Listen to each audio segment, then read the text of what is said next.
Hello বন্ধুরা, আমি প্রীতি। তোমাদের সকলকে স্বাগত জানাই প্রীতি এডুকেশন ইউটিউব চ্যানেলের আরও একটি নতুন ভিডিওতে। আজকে আমাদের ভিডিওর বিষয় হলো রচনা। গ্রীষ্মকাল সম্পর্কে আমি 10টি বাক্য লিখেছি। আশা করি এই রচনাটা তোমাদের সকলের খুব ভালো লাগবে। চলো তবে ভিডিওটা এবার শুরু করা যাক।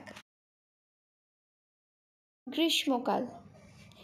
গ্রীষ্মকাল হলো বাংলা ক্যালেন্ডারের প্রথম ও উষ্ণতম ঋতু।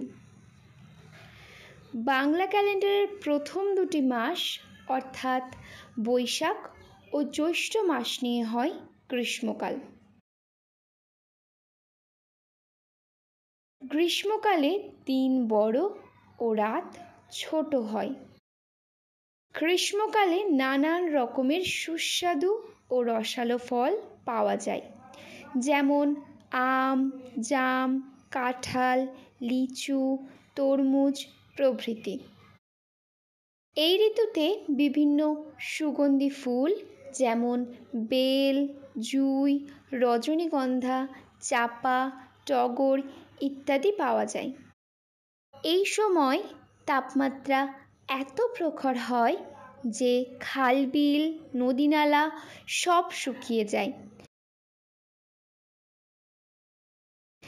চারিদিক শুষ্ক আবহাওয়া বিরাজ করে, তাই আমাদেরকে বারবার জল পান করতে হয়। এই সময় বিকেলবেলা কালবৈশাখী ঝড় ও বৃষ্টিপাত হয়।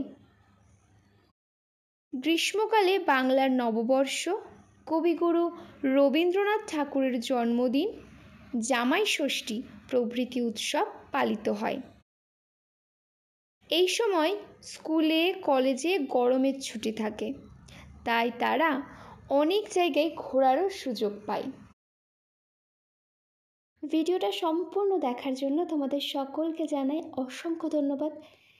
ভিডিওটা ভালো লাগলে অবশ্যই একটা লাইক, কমেন্ট ও শেয়ার করে দিও। এরকম আরও ভিডিও পাওয়ার জন্য আমাকে অবশ্যই কমেন্ট করে জানিও ও সাবস্ক্রাইব করে আমার পাশে থেকো। Thank you.